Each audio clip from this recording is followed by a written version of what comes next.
And good afternoon. You're listening to Ken Hudnall. This is the Ken Hudnall Show. Coming to you from our studios right here in exciting El Paso, Texas. Gateway to the Old West and the most haunted city in the country. Well, today is November the 10th, 314th day of the year. Just 51 days remain to the year's over with, and we get to start a new year. Holidays and observances? Well, it's Sesame Street Day. Introduce your kids to a educational program on Sesame Street Day. Binge your favorite episodes and buy some Elmo or Cookie Monster merchandise. It's USMC Day. Having been Army myself, I have to say I'm a little biased, but it's USMC Day. World Science Day for Peace and Development. National Vanilla Cupcake Day. World Top-Up Day. Supporting family back home can be tough. Taking resilience and hard work and love to bridge the distance and provide for those who matter the most. International Accounting Day. World Orphans Day. Take care of parentless children by raising awareness of their plight. National Forget-Me-Not Day.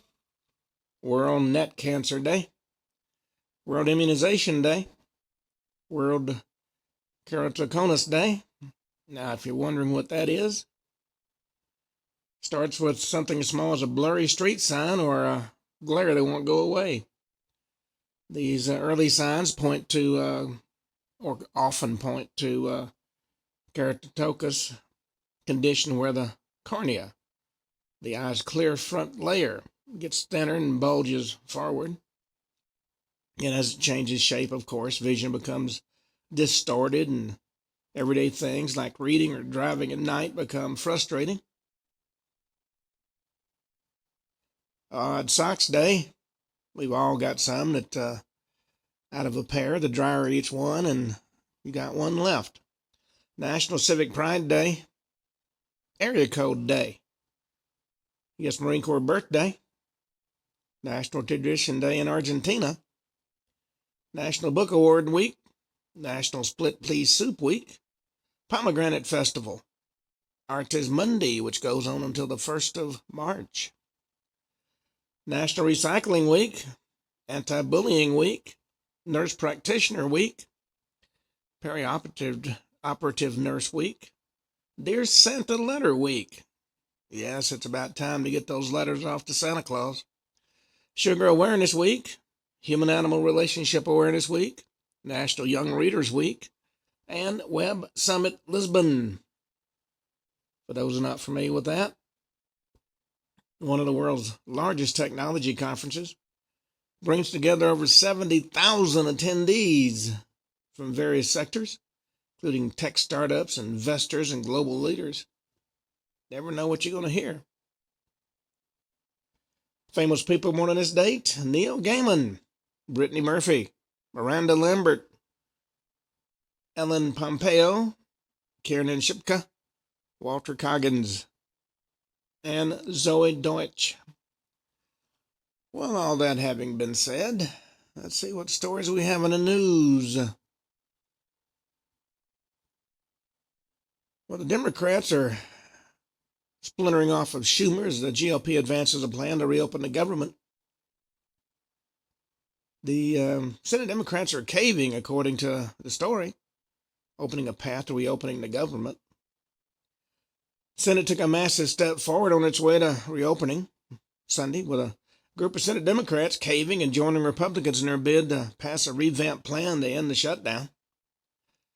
Signs that the shutdown, that's entered its 40th day, could be ending became more and more clear as the day went on, particularly with the unraveling of a bipartisan package of spending bills that lawmakers hope to attach to a modified bill to reopen the government.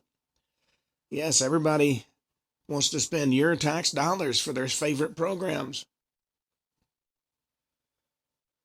Well, Democratic lawmakers have got a lot of unhappiness after the Senate votes to reopen the government. They're calling it a Republican-made healthcare crisis. You have to remember this shutdown started because the Democrats wanted to give health care to everybody, legal or illegal, and the Republicans said no. Democratic leaders voiced intense opposition, arguing the continuing resolution fails to address the nation's worsening health care challenges.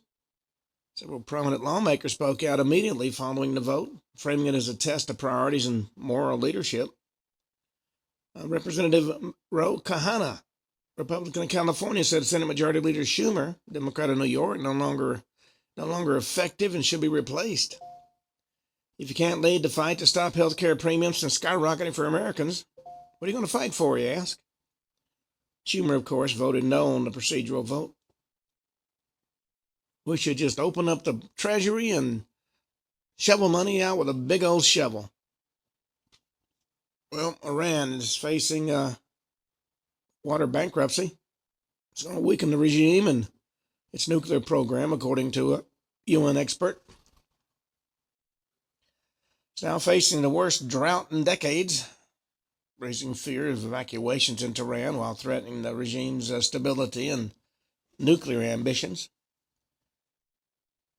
Kaveh Madani, director of United Nations University Institute for Water, Environment, and Health, said Iran's worsening water bankruptcy could impact the country's ability to function and weaken its position on the global stage.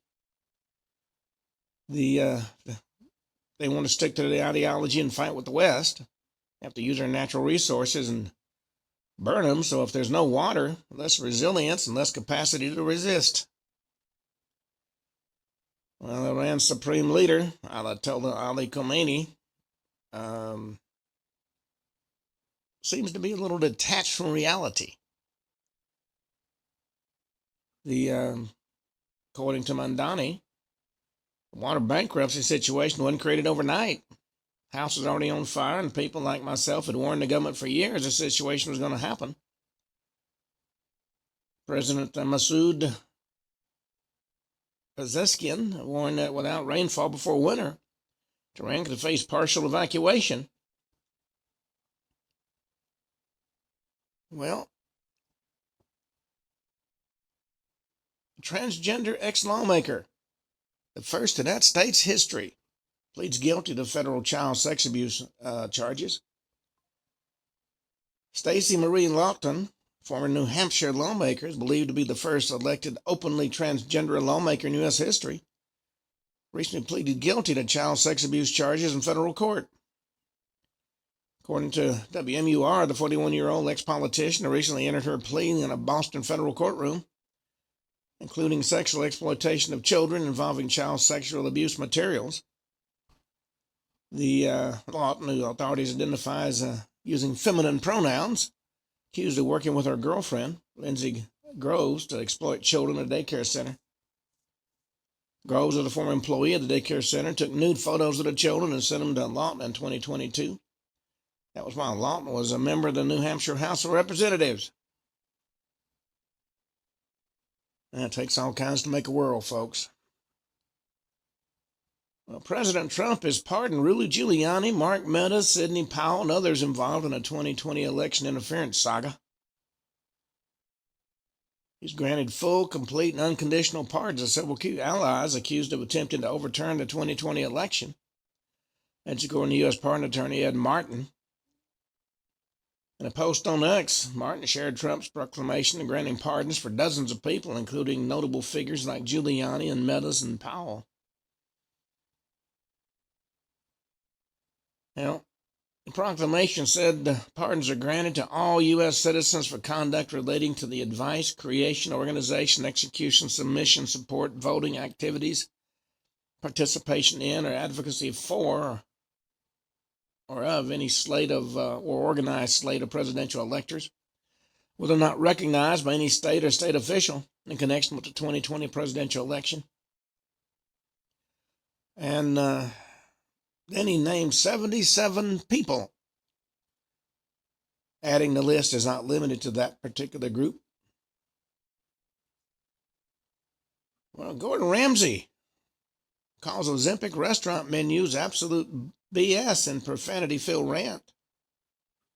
He didn't hold back when speaking out on whether he'd alter his restaurant's menus to cater to diners who are taking popular weight loss drugs like Ozempic or Mounjaro.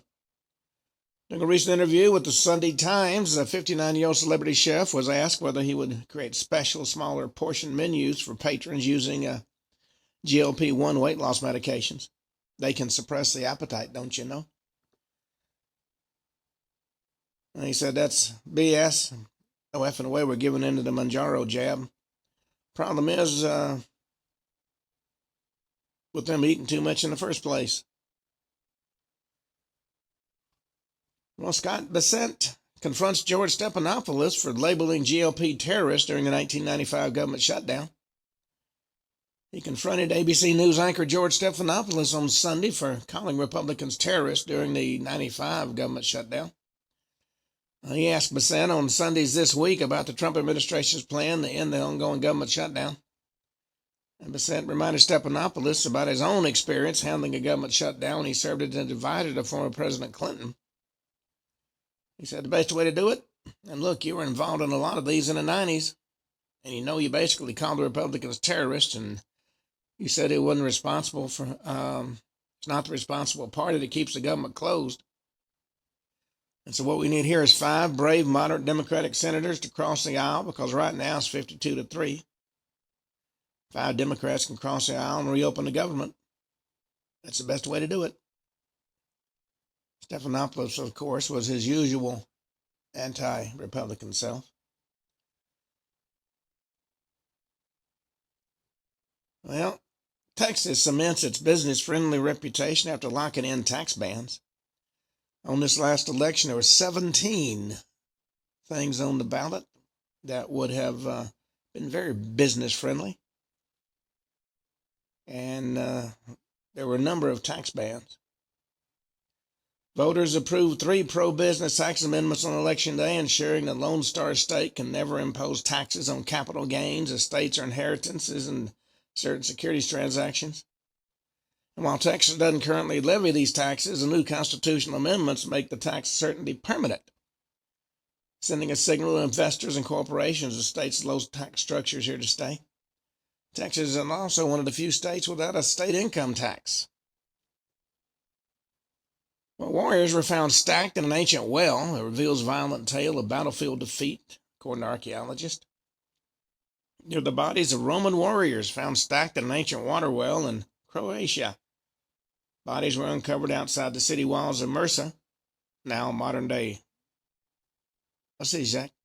It's found in 2011. Researchers connected the corpses to the Battle of Mursa in 260 A.D. That conflict was won by Emperor Gallienus, who defeated rebel commander Agenius. The battle was part of Rome's crisis of the 3rd century, and the empire nearly faced ruin due to civil wars and invasions. Researchers determined the men were between 18 and 50 when they died. Soldiers suffered various sword cuts and punctures and broken bones. Well, Washington State University suspends course examining evidence for gender medicine after activists complained. They suspended continuing mentor education courses involving a video series on youth gender medicine after the accrediting body opened an inquiry following complaints from LGBTQ activists. The continuing medical education program is designed to help physicians and other healthcare professionals maintain and update their medical knowledge, improve their skills, and enhance patient care. But of course, that doesn't matter to the LGBTQ folks. Well, the White House is preparing to host a Syrian president in a historic White House meeting amid push for a regional peace in that area. President Trump's preparing to welcome Syrian President Ahmad al-Sharia on Monday in what's officially described as a historic step toward testing whether Damascus can be drawn back into diplomacy after years of war and isolation. High-profile meeting underscores a new chapter in U.S.-Syria relations after more than a decade of hostility. Senior administration official told Fox News Digital the visit will focus on counterterrorism cooperation, economic development, and advancing regional peace and security. During that visit, according to an official, Syria will announce it's joining the global coalition to defeat ISIS. Syria will thus become the 90th member of the Defeat ISIS coalition, partnering with the U.S. to eliminate ISIS remnants and halt foreign fighter flows.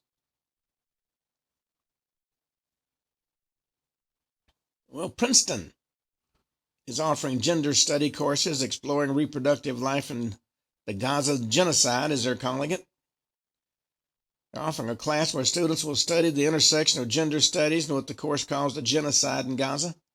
The 200-level course called Gender, Reproduction, and Genocide is going to offer to students, will be offered to students at Princeton next spring. According to the Princeton website, the seminar explores genocide through the analytic of gender, with a central focus on the ongoing genocide. Drawing on decolonial, indigenous, and feminist thought, we examine how genocidal projects target reproductive life, sexual and familiar structures, and community survival. DEI is not going down without a fight. That's very clear. Well, President Trump says the Commanders have to get a touchdown while he was in the Fox booth. And the Washington Commanders quarterback finds a receiver for a score. President Trump stepped into the Fox booth in between legendary play-by-play man Kenny Albert and analyst Jonathan Vilma during the Washington Commanders game against the Detroit Lions. Commanders quarterback Marcus Mariota drove down the field to get Washington into the red zone.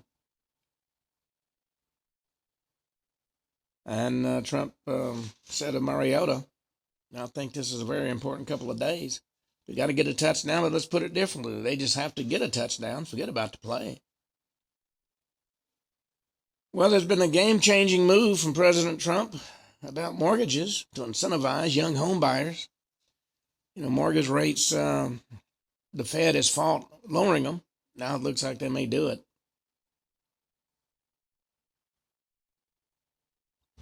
Well, something new, a new trend for better sleep. It's called dark showering.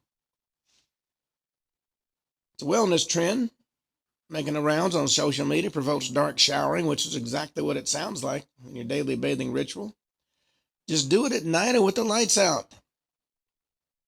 Light powerful influences the brain, according to Dr. Daniel Amen, psychiatrist. He's a brain imaging specialist and founder of Amen Clinics in California. He said this is done through the retinal hypothalamic tract, the pathway that connects your eyes to the brain's master body clock. Bright light and blue light tells the body to wake up by raising cortisol and lowering melatonin.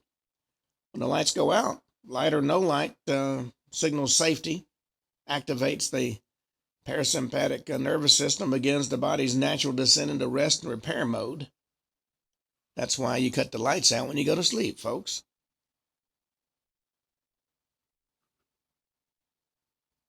Well, turns out there's surprising ways foods can change the body's odor, according to experts. Yes, there's an expert on everything, to include body odor. It's no secret certain foods give off certain scents. The way they interact with the gut and the skin and other parts of the body can also change people's body odor. This research out of Europe has found the human aroma carries biological information about health and age and genetic compatibility. Also signals attraction to others. In a BBC report, Lena Begdaci, an assistant professor of health and wellness studies at the State University of New York in Binghamton, revealed how food impacts body odor on a biological level. As foods are digested, the interaction between their chemicals and the bacteria in the gut releases gases that can result in bad breath, also known as halitosis. I've known people their breath can actually curl the paint off a wall. Well, BBC Director General and the UK News Chief both resign over President Trump's speech editing scandal. BBC Director General resigned Sunday after the British broadcaster criticized over editing a Trump speech that some said was misleading. Tim Davie, 58, who served as BBC Director General since September of 2020, announced his resignation after 5 years leading the corporation. His exit follows a growing controversy around a BBC Panorama documentary about President Trump, January 6, 2021 speech delivered before the attack on the U.S. Capitol. Critics said the edit of the speech was misleading because it omitted a section where Trump urged supporters to protest peacefully. Well, the speech was at the heart of the dispute. Showed Trump telling supporters, I know everybody here will soon be marching over to the Capitol building to peacefully and patriotically make your voices heard. The broadcast version of the BBC documentary excluded that line but retained "Fight Like Hell." In a letter to staff, Davey said quitting a job is entirely my decision. Our AI technology race is a new Cold War between U.S. and China. It could have devastating consequences. There's a new report from a conservative think tank that says artificial intelligence is the bold Cold War between the U.S. and China. That report by the Center for Security Policy claims a new technology is 21st century's Cold War. Warns the Chinese Communist Party is on the cusp of becoming the world's leader in AI. Warns if the CCP succeeds in dominating AI by 2030, as it has plans to, the U.S. will be relegated to a second-rate power or even worse. Well, there's a manhunt underway after federal agents took gunfire as rioters rammed vehicles and threw debris in Chicago. It was a full-scale meltdown in that city. They were targeted in 4 violent attacks on Saturday while conducting enforcement operations in Chicago's Little Village neighborhood. Rioters opened fire, hurled debris, and rammed vehicles in what the Department of Homeland Security called an unprecedented assault on law enforcement. According to DHS, agents were boxed into a street and alley while making an arrest when a man driving a black Jeep opened fire and then fled. As the confrontation escalated, agents deployed a flashbang device while crowds threw bricks and paint cans from rooftops. Chicago police helped evacuate the area, and while nobody was injured, several vehicles were damaged. Certainly, it was a violent altercation. Well, let's see. ESP analyst Mina Kim's deeply embarrassed after promoting solitary app. Spoke out publicly about the shame she felt for promoting a solitary app her colleague Stephen Smith recently partnered with. Smith became the face of solitary cash after he was caught playing the card game on his phone during the NBA Finals between Oklahoma City Thunder and the Indiana Pacers. Kim's, Dan Orlovsky, and Kendrick Perkins were also seen giving the app some time on their X accounts. Well, sometimes fronting for apps can be quite a game changer and a money maker. Well, according to experts in England, Kate Middleton helped seal the ex-Prince Andrew's royal downfall. I doubt he's going to recover from that anytime soon. Well, there's quite a number of stories still in the news. Family members' confession has solved a Pennsylvania girl's church murder. More than 6 decades after a 9-year-old girl was raped and murdered inside a Bucks County, Pennsylvania church, investigators say they now know who did it. Bucks County District Attorney Jennifer Shanam announced that a grand jury investigation identified William Schrader as the man that killed Carol Ann Daughtry inside St. Mark's Church in Bristol, October 22nd, 1962. 53-page grand jury report concluded that Schrader alone was responsible for the killing, citing eyewitness testimony, forensic evidence, and a newly verified confession of one of Schrader's family members. When you can't trust your own family, who can you trust? Well, a lot of mega donors are signaling support for Stefanik's fight to save New York from Hochul. We'll see what the midterm election brings. Well, we've been talking about a lot of strange things, a lot of off-the-wall things. Every year in this country alone, over 100,000 people vanish. I'm not talking about packing your car and disappearing. I'm talking about walking out the door and never getting to the other side. Going around the corner and never disappearing completely. A lot of places where people are disappearing that doesn't get much publicity our state and national parks. And some of these disappearances are absolutely inexplicable. One story came from May of 2025. Ranger, been a ranger for about 10 years. A friend of his came up to see him. They were out hiking. And it was a crisp day. Young lady and he spent the afternoon at the lookout, the view stretching out before him like a patchwork quilt of autumnal color. They'd laughed and had talked about everything, and they'd been best friends forever. Well, as they got ready to walk back, they started down the winding path through the trees. According to the ranger, it was a peaceful, almost serene scene. They were walking side by side, talking about a movie they'd seen the night before. And at one point, the ranger glanced over at his friend, and she was gone. He stopped in his tracks and looked around and called out to her. The only sound he could hear was the pounding of his own blood in his ears. Well, he searched thoroughly. Her tracks in the path just ended. Well, he reached the lookout again and searched for her all the way up, and then went all the way back to where he noticed she was missing. Ran back down the path, tripping over roots and stones, and got to the point where he had last seen her. Couldn't figure out where she could have gone. Well, he looked for her and called out to her until it got dark. Called her phone, but it went straight to voicemail. Well, as darkness enveloped the park, he knew he couldn't stand out there alone anymore. He went back to the park entrance and reported her missing at the ranger station, his own ranger station where he was assigned. Police showed up. Their questions felt kind of hollow. I mean, their expressions were sympathetic, but completely uncomprehending. How could somebody vanish in broad daylight in the middle of a trail? But she was just gone. One minute she was there laughing and talking to him, and then she was just gone. Well, days turned into weeks. Still no sign of the young lady. The park was searched thoroughly. Nothing was found, no trace, no clue, nothing to indicate where she might have gone or what might have happened. Police classified it as a missing person case. But for him, it was something far more terrifying. It was a vanishing.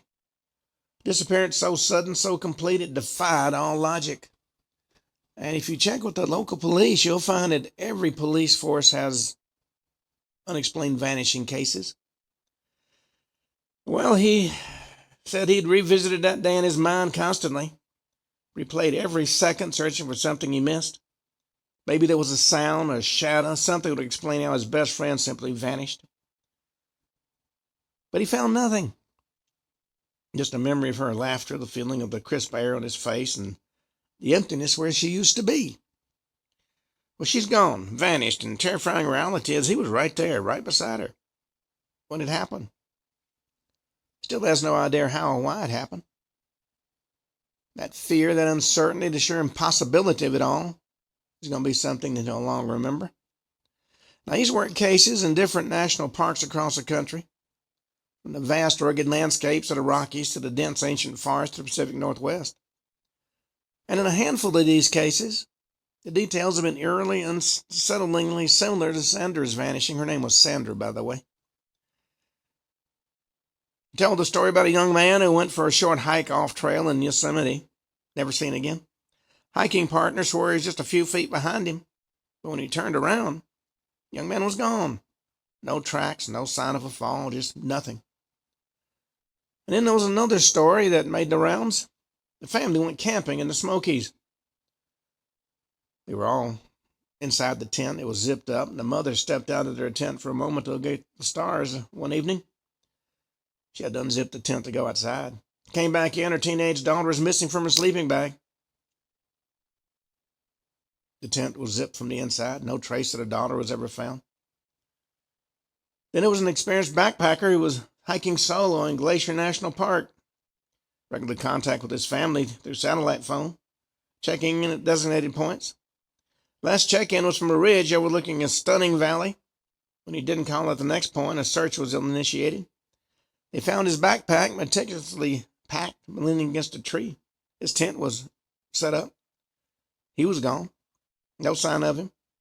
He simply walked away and vanished into thin air. Well, in all these cases, there's no sign of foul play, no evidence of an animal attack, no indication it was a fall or an accident of some kind. The people were just gone, leaving behind bewildered companions, distraught family, and a chilling sense of the inexplicable. Official explanations are always varied. Oh, well, they wandered off and got lost, or they succumbed to the elements, or maybe they were victims of some unseen force. But for those who've been on that ground, who've scoured the terrain, interviewed the witnesses, there was something far more than that. Something unsettlingly consistent about these disappearances. Lack of any struggle, no sound, no trace, not like somebody getting lost or even injured. They simply ceased to exist one moment to the next. Then there's the case of the family in Oklahoma. It wasn't a national park, but the details are just as baffling. Young couple and their 6-year-old daughter. Their truck was found abandoned on a remote road. Inside was their dog, alive but malnourished. Their wallets, their cell phones, and a large sum of money was there. Their bodies were found years later, not far from the truck, but the cause of death was never determined. What made it truly bizarre was a video found on their camera just before their disappearance. They showed him walking toward the camera, looking agitated as if something unseen was following him. And the sheer inexplicable nature of it, the abandonment of their belongings, the lingering dread of the final video, it all defied conventional explanations. And in regard to that Glacier National Park backpacker I mentioned earlier, there was a strange feeling rangers encountered stepping into his campsite. It was meticulously organized, everything in its place. The tent was pitched perfectly, a sleeping bag rolled out, backpack full of supplies leaning against a tree. Looked like he simply stepped out for a moment, never came back. No signs of a struggle, no animal tracks. Nothing to suggest he'd been attacked or injured. It was as if he had simply walked away from his life and vanished into the vast, unforgiving wilderness. Well, the question was why. His likely contact with his family seemed to be in good spirits, no indication of any distress or intention to disappear. An enigma that gnawed at everybody, a puzzle with no missing pieces, only a gaping void where a person should have been. Well, there's a number of things that researchers believe links these cases beyond the sheer fact of the disappearance. There are a few details that investigators classify as somewhat unsettling. The instantaneous nature of the vanishing, often described as happening in seconds, right beside a companion. No struggle, no sound, just gone. Lack of trace evidence, no footprints, no dropped items, no signs of a fall or a struggle. It looks like that person just literally never existed. And of course, there's the abandonment of belongings, wallets and phones and backpacks and even vehicles left behind, suggested an unplanned abrupt departure. And the often remote or unusual locations where these disappearances happen. Some disappearances happen on trails, others are in more isolated areas, even within the confines of a campsite. And then there's the sheer inexplicable nature of the occurrences. These aren't cases of people getting lost in a blizzard or falling down a ravine, though those do happen. These are cases where the person seems to simply cease to exist. These cases defy logical explanation. They challenge our understanding of how people disappear. They leave investigators scratching their heads and families in a perpetual state of agony. And for those who've worked these cases, they leave a lingering sense of unease, feeling that there are forces at play in the wilderness we don't understand. Forces that can take a person in the blink of an eye, leaving nothing but a void and a chilling mystery. And now there's the case of Sandra.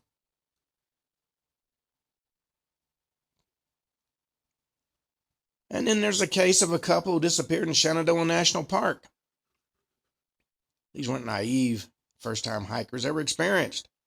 They were on a rail traffic trail. The other hikers saw them at a certain point, seemingly enjoying their walk. Hours later, when they didn't return to their car, a search was begun. The car is still in the parking lot, and they were never found. Search covered miles of rugged terrain and yielded nothing. No sign of a fall, no indication of foul play, just another couple swallowed up by the wilderness of the park.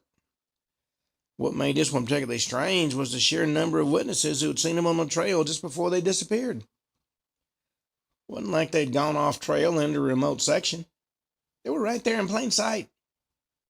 And in the next moment, they were gone. And there's also the case of the lone hiker in the Big Bend National Park, seasoned outdoorsman, comfortable with solo trips. Reported missing when he didn't share when his family has planned. His truck was found at a trailhead. There was a note on the dashboard saying he was going for a short hike, be back by evening. Well, he never came back. Search was complicated by the vastness and the harshness of the desert landscape. It's easy to get lost in Big Bend. The lack of any sign of him, no tracks leading off the trail, no discarded gear, nothing was deeply perplexing to the investigators. It wasn't like he simply succumbed to the elements. It was like he simply vanished from the very spot he left that note. And then there are the cases that don't even make the national headlines. There's a lot of those. The ones that you only hear about through the ranger grapevine. The lone fishermen who disappear from remote lake shores. Campers who vanish from their tents in the middle of the night. Hunters who go missing from their stand. Each one's a small, localized mystery, but when you hear enough of them, you begin to see a pattern. And what makes these cases so unsettling is the feeling that there's no rational explanation. Park rangers are trained to deal with the dangers of the wilderness, the unpredictable weather, the challenging terrain, and the potential for animal encounters. And they thoroughly understand how people can get lost, injured, even killed, but these type of disappearances don't fit the mold. It's the suddenness, the completeness, the lack of any evidence that points to a conventional explanation. It's the feeling that one minute the person was there and the next minute they're gone. It's the void they leave behind, a void that no amount of searching, no logical deduction can fill. Well, in this particular case with Sandra, it was an extra reason for searching for her. And as thoroughly as the park was searched, she was never found. Well, it's not just one national park where this happens. It's happened in many national parks and in state parks as well. There's a place in Texas known as the Little Grand Canyon.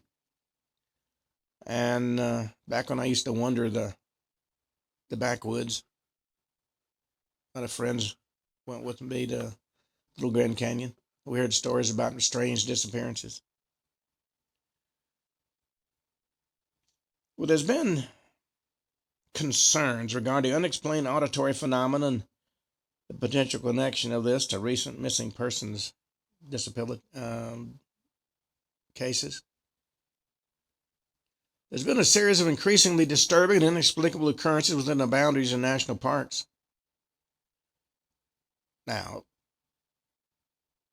the core of the concern of researchers centers around a persistent, inexplicable auditory phenomena, whispering, if you will, that rangers have talked about experiencing with increasing frequency over periods of time.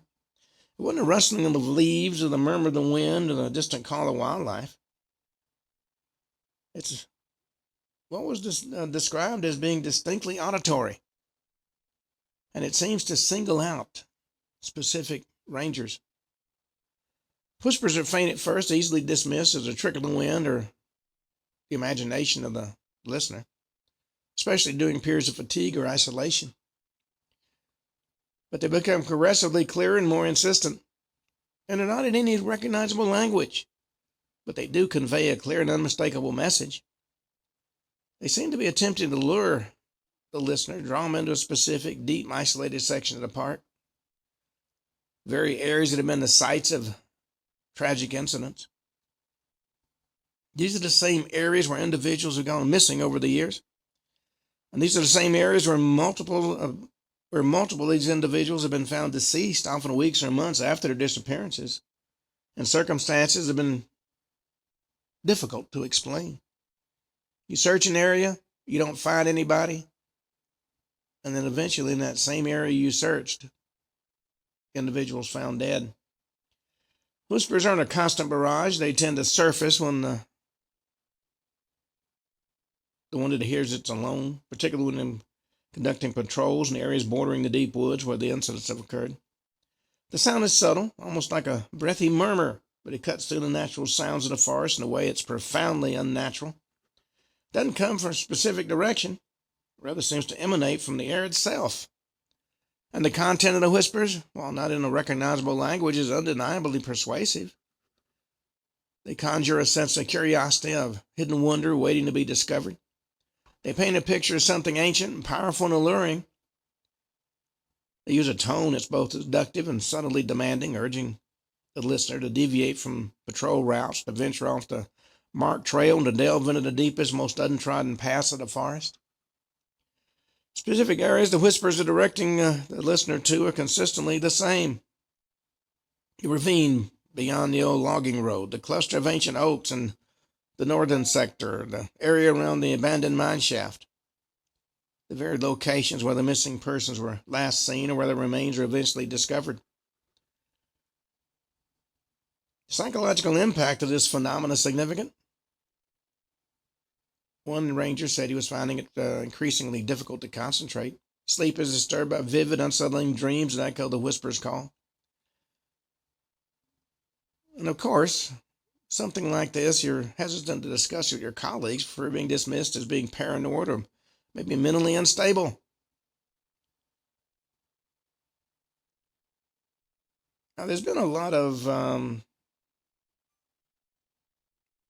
suppositions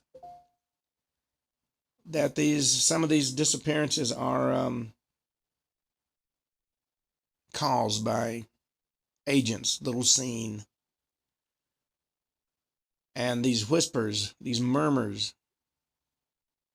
might be what is used to attract the victim. There was two rangers who were convinced to talk about their experiences. They'd been working with another ranger for about 10 years. So they're all close friends, so to speak. They'd shared countless hours on patrol, faced challenges together, and had a strong rapport built on mutual respect and shared experiences. Well, of course, opening a discussion on something like this is difficult. And the ranger that was pushing for the discussion was hesitant to discuss for fear of being perceived as unstable. So he chose a time when they were off duty in a relaxed setting, hoping to create an environment where they'd be more open to listening without the pressures of the job.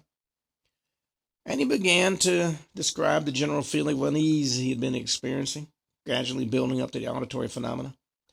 He tried to explain the nature of the whispers, their subtlety, their persistence, the unsettling feeling they evoke. Specifically mentioned their attempts to draw him toward the deep woods and the areas associated with missing persons cases, highlighting the troubling correlation. Now, their reaction was one of concern, of course. They expressed worry about his well-being, attributing his experiences to stress and the demanding nature of their work. They suggested he might be facing burnout, given the recent intensity of their patrols and emotional toll of the missing person incidents. And maybe it was sleep deprivation. And of course, they had well-meaning advice, all of which completely missed the mark of what he was talking about. And of course, that leaves a lingering sense that there was something wrong with the individual that brought it up. They suggested he take some time off, what seemed logical, but also presented a dilemma. While some rest might be beneficial, leaving the park feels like abandoning his post, and more importantly, leaving the potential threat unchecked. Well, there's been a lot of these reports submitted.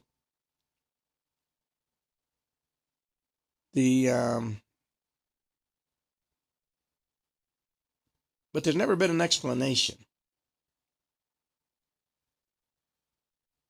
Now, this next story came from a park ranger in a national park. He was out on his usual morning patrol when he got the call about another missing hiker. This time it was a young woman, college student, who was out on a solo camping trip. When the ranger got to her campsite, her tent was there, her gear was untouched, but she was gone. Now, Sarah was described as, her name was Sarah, described as a bright, vibrant kid full of life. Her parents, of course, were distraught. The official search was in full swing. But the experienced rangers who had investigated a number of these disappearances knew they weren't going to find her. He started digging into past cases, and the ones had been written off as unfortunate accidents. For example, there was a case of an elderly couple who vanished from a well-maintained trail, left behind only a dropped walking stick. Then there was an experienced hunter who disappeared without a trace, his rifle found leaning against a tree. Well, what really led to a lot of research were the witness accounts. They were scattered and dismissed as unreliable, the ramblings of people in shock. But as the ranger began to look at them closely, a chilling pattern emerged. There was a teenage boy who was hiking with his father when he saw something dart into a crevice in the rocks. He described it as being brown-green and with a weird flat face and really long, thin legs.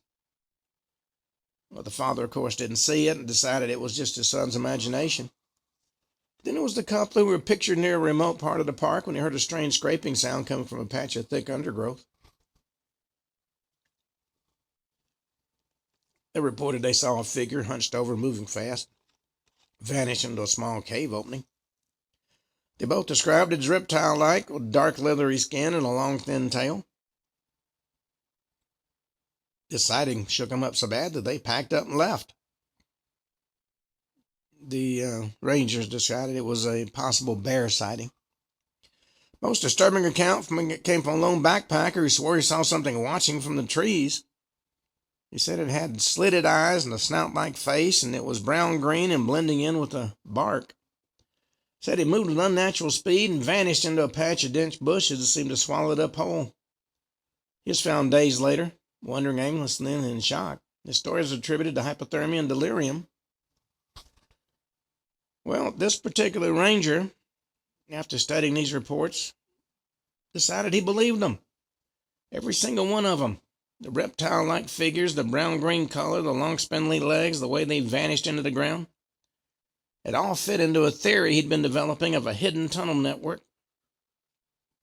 Well, he started focusing his search on the areas where the sightings had occurred.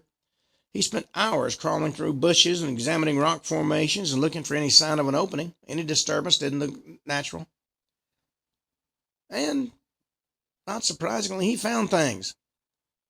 Scrapes on rocks that looked like they were made by something sharp and hard, not an animal. Patches of ground that seemed to be unnaturally soft, as if something recently burrowed through them. And the humming. Yes, it was a humming. Stronger in these areas, a low guttural vibration seemed to resonate in his bones. Now, the night is quiet. If you've ever spent time out in the woods, or in my case, in the jungle, except for the hooting of an owl, the rustling of the leaves, the sounds of animals jumping from branch to branch, the night is quiet. Now, this particular ranger been digging deeper, not just into the park's history, but into something much older, something that some might call folklore or even conspiracy. Starting when he stumbled upon some old park records mentioning strange symbols found carved into rocks in remote areas. They didn't match any known Native American tribes from this region. He started researching ancient civilizations, looking for similar markings, and that's when he fell down a rabbit hole of ancient text and what some folks would call conspiracy theories. He found references to beings in ancient Sumerian texts described as having reptilian characteristics. Well, of course, at first he dismissed it all as fantasy. But then he started connecting it to what he'd been seeing there in the park. Reptilian-like figures seen by witnesses disappearing into the ground. Strange symbols on the rocks, the feeling of something ancient and powerful lurking beneath the surface. Was this even possible? Could these ancient myths and modern conspiracy theories be based on a terrifying reality? Could the disappearances in the park be linked to a hidden race of alien reptilians using this remote location as a hunting ground or a portal to their underground domain? Well, there have been alternative historians, is a way to put it, talking about these reptilians needing something from humans, something vital. Some say it's energy. Some say it's something more sinister, something related to their very survival. Could the abducted hikers be food? Well, the thought sends a chill down your spine if you think about it. It's a terrifying possibility, but it fits with the inexplicable nature of the disappearances. There's no struggle, no trace. They're just gone. If they were taken by something that could move unseen and unheard, something that had a purpose beyond simple predation. Now, this sounds strange. It sounds weird. And if you would ever bring it up to your friends and colleagues, they'd probably think you were crazy and have you committed. But it's impossible to ignore the connections. The ancient accounts, the witness descriptions, the feeling you get when you're out there in the woods, and the feeling of being watched by something old and cold and utterly alien to our way of thinking. And we're not just talking about a few lost hikers.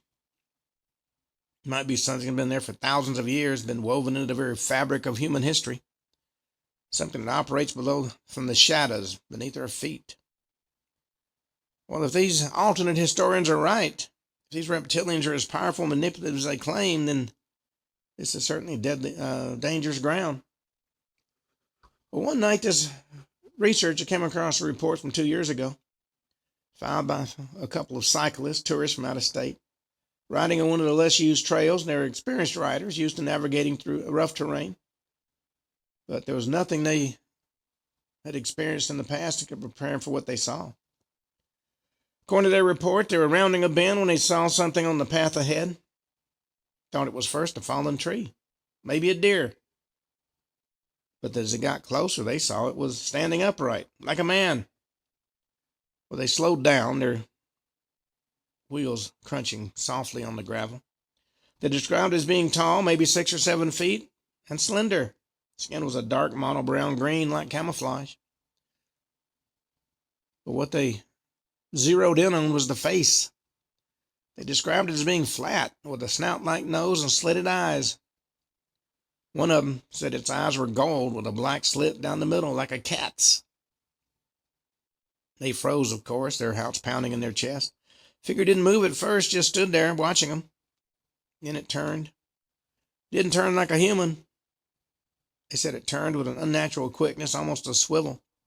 And as it turned, they saw its hands. They described it as being long and thin, too many fingers and sharp black claws.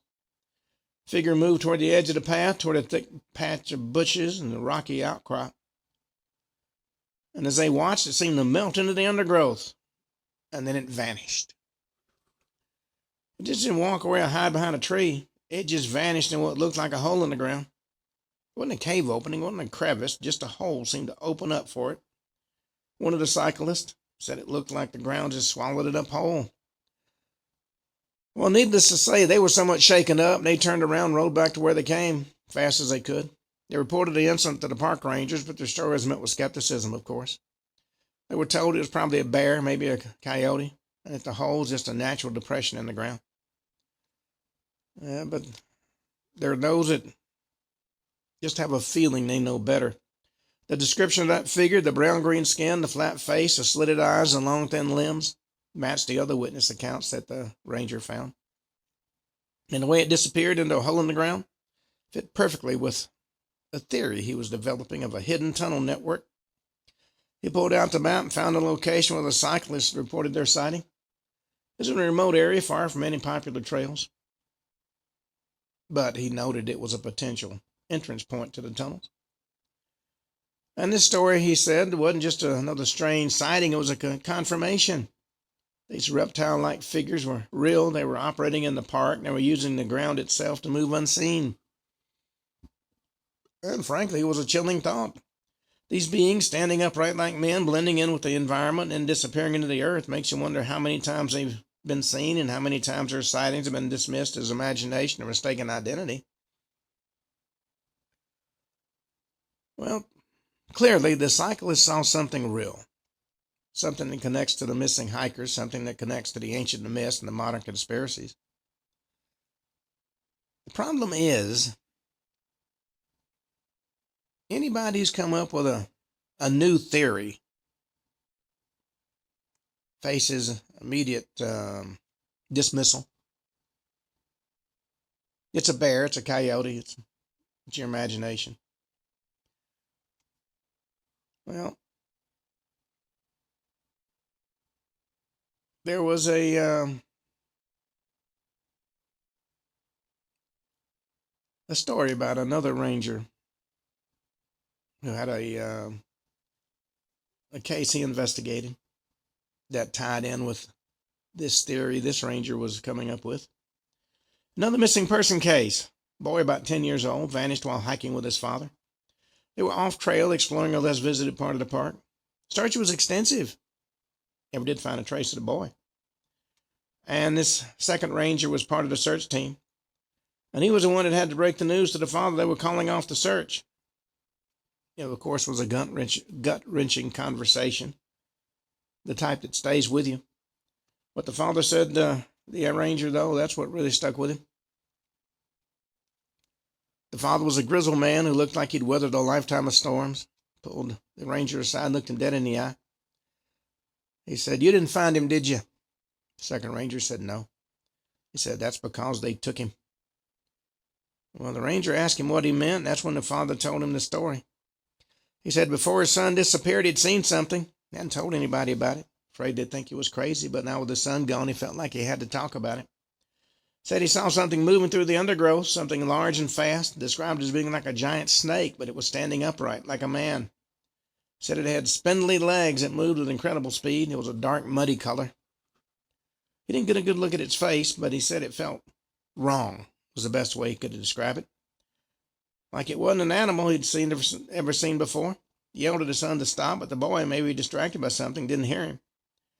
Father said he saw that snake-like thing vanish into a thick path of bushes, and when he got there, his son was gone. He searched frantically, calling his son's name, but there was no response. No signs of a struggle, no footprints, nothing. Just empty air where his son had been. Said he tried to reason with the father, suggesting it might have been a bear or a large cat. Father was adamant it wasn't an animal. Something else, something that moves like a snake, stands like a man, and it went into the ground, and it took his son. On that note, we've come to the end of today's show. We'll talk more about these strange disappearances tomorrow. Until then, Ken Hudnall for the Ken Hudnall Show saying have a truly great evening.